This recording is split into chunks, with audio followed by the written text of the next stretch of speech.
Top 5 Wednesday! Top 5 Wednesday is a Goodreads group that's hosted by Sam from Thoughts on Tomes, where we count down the top 5 whatever in the book world. This week the topic was the top 5 favorite books from before Booktube or Goodreads or another form of online book community. So I joined Goodreads before I joined Booktube back I want to say in 2015. So I just decided to pick books that I read before Goodreads, just books that I found either by chance or through friend recommendations. Let's just get started. So the first book I picked was The Fault in Our Stars by John Green. This book just killed me the first time I read it. It's a book that I binge read. I read the whole thing in one day, and I didn't know anything about this book going into it because it was before I joined any kind of bookish community. It was before I had Tumblr, before spoilers on the internet were really a thing. I just had no idea what was coming, and I was not prepared, and it was just an amazing reading experience. The next book that I picked was A Great and Terrible Beauty by Libba Bray. I discovered this book at the bookstore. I just really was drawn in by the cover, and I bought it on a whim, impulse buy, cover buy.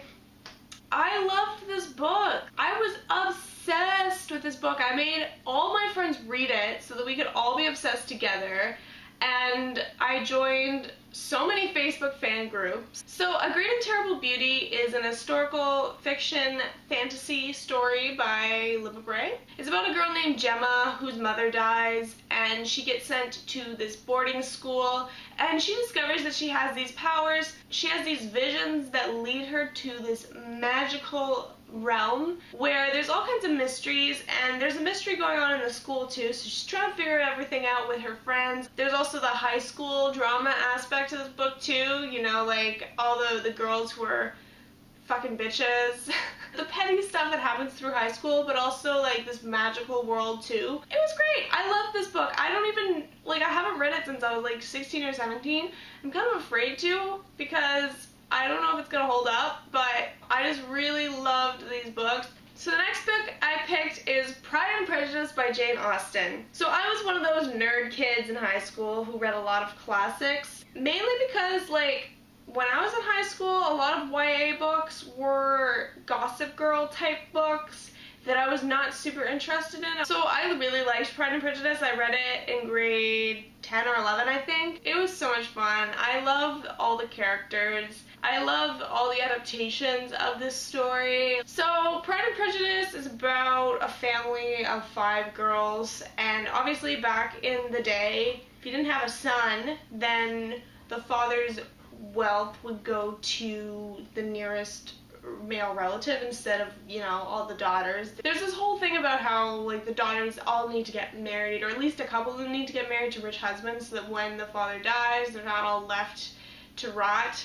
Her mother's trying to match up her sister with this man, Mr. Bingley, and Mr. Bingley's best friend is Mr. Darcy, whom Elizabeth, of course, hates. But they end up loving each other. Oh my god, it's great. It's a great book.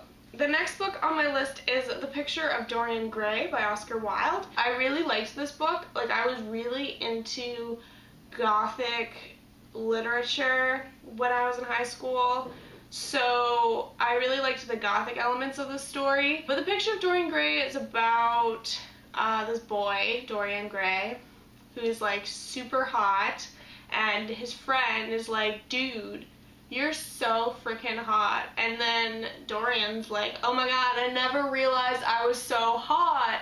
And his friend is painting this portrait of him, and he's just if only I could stay this way and this portrait could age, because when I'm old and I'm looking at this portrait, I'm gonna hate it because it's gonna show me at my prime, and now I am an old man and I'm not gonna like it. Basically, he gets his freaking wish. The painting does start aging and also distorts itself the more corrupted that Dorian becomes as the book goes on. As a 15-year-old who loved that kind of gothic shit, this was the bomb.com for me. I just really liked it, and I really want to read it again.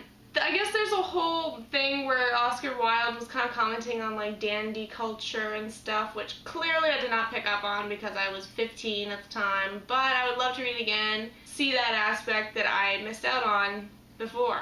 And finally, the last book that I picked is Anne of Green Gables by L.M. Montgomery. I love this book. It's like, it gives you such warm fuzzies inside. It's a whole series of books. There's 8 books actually. It's about a girl named Anne who's an orphan. She gets sent to this farm that's run by this brother and sister by the state because they had intended to receive a boy orphan to help around the farm, and then they end up with Anne, and they decide to keep Anne, and she just like works her way into everybody's heart. It's just a very charming book, and as the books progress, Anne gets older. It goes up all the way until she's like 50 or 60, and it's just love these books so much. Anyway, I hope you guys have enjoyed this Top 5 Wednesday. Let me know down below some of the books you read that were your favorites before you joined Goodreads or Booktube. And I'll talk to you guys next time. Bye!